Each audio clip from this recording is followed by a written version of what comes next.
Hi guys, welcome back to my channel. How you are doing? I hope you all are doing great. I am here again with another interesting video I know you are going to love. In today's video, I'm going to be reacting on the Philippine history. I really want to know the history of the Philippines, honestly, because I love these people so much, guys. But before I proceed with this video, if you're new to this platform, you love my reaction videos, and you want to see more from the Philippines, hit that subscribe button, okay? Don't forget to click the bell icon so you don't get to miss out each time I bring videos like this your doorstep. So without wasting much of your time, let's watch this video together and learn more about the Philippines through their history, okay? The history of what is today the Philippines started with the arrival of its first humans. It is believed they used rafts or boats around 60,000 years ago, with groups of diverse people settling in the archipelago. Some of these groups started to develop and expand into bigger settlements, and in the next thousands of years, they evolved into what some scholars believe to be considered early states. Austronesians and afterwards speakers of the Malayo-Polynesian languages began to arrive in successive waves beginning about 4000 BC. According to the existing evidence, a jade culture existed on these lands, starting with the Neolithic era. By 1000 BC, it is believed that the inhabitants of the archipelago had developed into four distinct kinds of people: tribal groups, warrior societies, the petty plutocracy, and the harbor civilizations. Also important to note is the fact that the metallurgy reached the archipelago due to trade with India. Around 300 to 700 AD, the seafaring... Honestly, this video is so interesting to watch. If you watch videos like this, you learn more. You understand more about the country where you are or where you find yourself, you understand? If you love a particular place, I think watching videos like this will give you more clue about the country. Let's keep watching. I'm loving people of the this. islands began to trade with the Indianized kingdoms in the Malay archipelago and the nearby East Asian principalities, adopting influences from both Buddhism and Hinduism. Some cultures of present-day Vietnam showed evidence of an extensive trade network. Artifacts and goods were traded, such as glass, agate, or gold. There were also other items present in the region which were most likely imported, including ear ornaments that have been found in archaeological sites in the Philippines, Thailand, and Taiwan. The Indian culture influenced the Southeast Asian region, starting with the 1st century. During the period of the South Indian Pallava dynasty and the North Indian Gupta Empire, Indian culture spread to Southeast Asia, and it reached the Philippines, which led to the establishment of new kingdoms largely influenced by the Indian culture and traditions. The date inscribed in the oldest Philippine document found so far, the Laguna copperplate inscription, is 900 AD. From the details of the document, written in Kawi script, the bearer of a debt, Namwaran, along with his children, is cleared of a debt by the ruler of Tondo.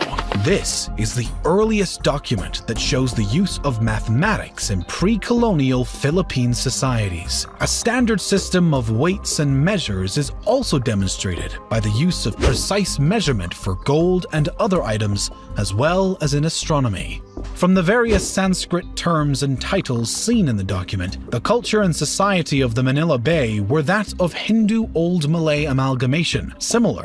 You know, I was thinking that the Philippines practice only Christianity. I never knew they practice Hindu and other religion as well. This video is so interesting to watch. With videos like this, you learn a lot. Let's keep watching. To the cultures of Java, Peninsular Malaysia, and Sumatra at the time. In the years leading up to 1000, there were already several maritime societies existing in the islands, but there was no unifying political state encompassing the entire Philippine archipelago. Instead, the region was divided into numerous semi-autonomous city-states under the rule of the plutocracy, while a number of states existed alongside the highland societies. These smaller structures alternated between being part of or being influenced by larger Asian empires like Maya Pahit, Around 1225, the nation of Mai, a Buddhist pre-Hispanic Philippine island state centered in Mindoro, flourished, attracting traders and shipping from the kingdom of Ryukyu to the Empire of Japan. Chao Jakua, a customs inspector in Fujian province, China, wrote the description of the barbarous peoples, describing trade with this pre-colonial state. Its people were noted for their honesty in trade. Much of what is now Indonesia was ruled by the Hindu Majapahit Empire. During the 1300s, this empire ruled over Luzon Island and the Sulu archipelago. As more and more influence was on these islands, skirmishes and battles also existed. Some local tribes were waging incessant guerrilla warfare against them. Eventually, the kingdoms of Luzon regained independence from Majapahit after the Battle of Manila, 1365. Sulu also re-established independence, and in vengeance, assaulted the Majapahit province of Brunei before a fleet from the capital drove them out. The start of the Islamic era in Indonesia set the collapse of the Majapahites as its provinces eventually seceded and became independent sultanates.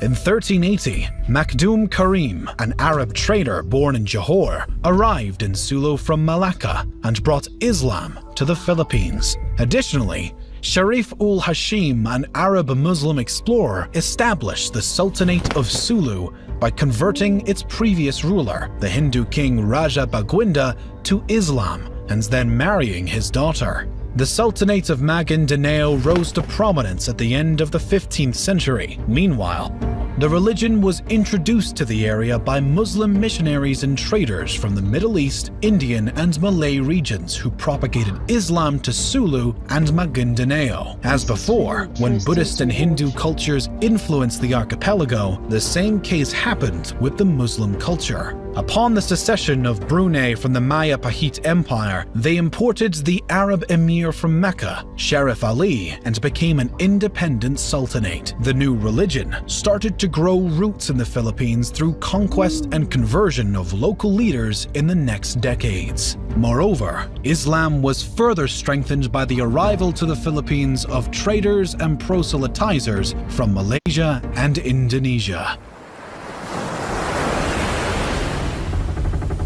In 1521, the Spanish reached the archipelago through the expedition around the world led by Portuguese-born Spanish explorer Ferdinand Magellan. Claiming the islands he saw for the Spanish Empire, he established friendly relations with some of the local leaders and converted some of them to Roman Catholicism. Because the Philippines are a large archipelago, the Spaniards started to explore many islands. However, the explorer Ferdinand Magellan was killed during the Battle of Mactan against the local ruler Lapu-Lapu. Over the next several decades, other Spanish expeditions were dispatched to the islands. In 1543, an expedition was led to the islands, naming them... Ooh, now I see where the name Philippine was originated from. This is so interesting, you know. Let's keep watching. Philippines, in honor of Philip of Austria, who became Philip II of Spain on January 16, 1556. The name was then extended to the entire archipelago later on in the Spanish era. European colonization began in earnest when Spanish explorer Miguel López de Legazpi arrived from Mexico in 1565 and formed the first European settlements in Cebu. Through diplomatic and military annexation of some lands, incorporating local states including the Kingdom of Tondo, the Spaniards established Manila as the capital of the Spanish East Indies. In 1578, the Castilian War erupted between the Christian Spaniards and Muslim Bruneians over control of the Philippine archipelago. The Christian troops were so diverse due to generally being made up of people under the Spanish rule, including Native Americans, namely Aztecs, Mayans, and Incans, who were gathered and sent from Mexico and South America to be led by Spanish officers that had worked together with native Filipinos in military campaigns across Southeast Asia. The Muslim side was also very diverse though. They were supported by the Ottoman Empire, with their troops consisting of Malay warriors and expeditionary forces sent by the Ottomans, which included mainly Turks, Egyptians, Swahilis, Somalis, Indians, and others. The conflict ended with a status quo antebellum. Just 20 years after the conquest of Luzon, remarkable progress existed in the work of colonization of the islands and the spread of Christianity. A cathedral was built in the city of Manila with an Oh my God. This is so nice to watch, So this is how Christianity came into the Philippines.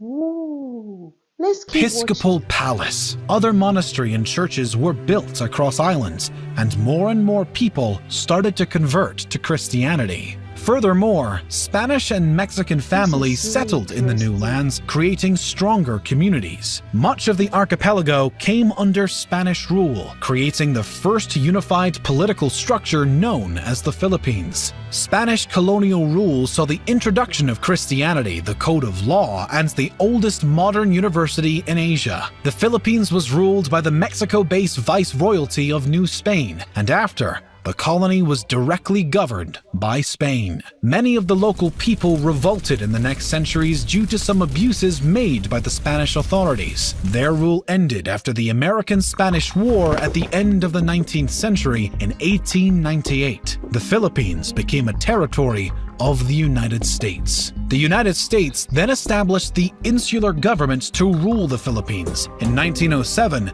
the elected assembly was set up with popular elections.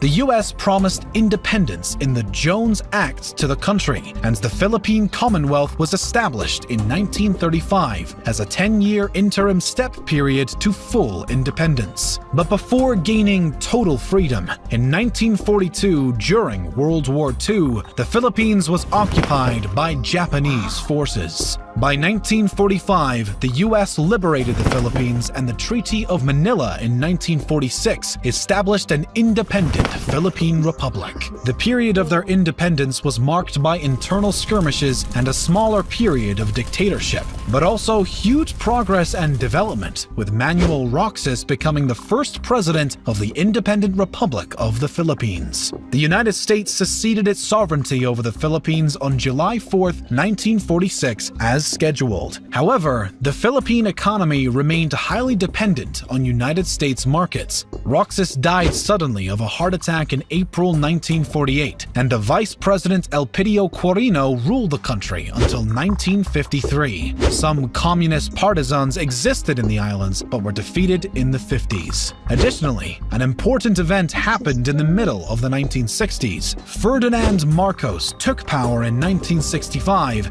and ruled until 1986. This era included the final years of the Third Republic from 1965 to 1972 and the Philippines under martial law 1972 to 1981. His reign was marked by dictatorship and instability. In 1986, Ferdinand Marcos was removed from power and replaced by Maria Corazon Aquino. Up to the present day, 5 other presidents ruled the Philippines. This video is so educating. Oh my God, I have learned a lot just watching this video with you guys. Let me know what you think about this video in the comment section, okay? If you're new to this platform, you love my reaction videos, you want to see more of this kind of video, subscribe. Don't forget to click the bell icon so you don't get to miss out each time I bring videos like this your doorstep. See you all on my next one. Bye.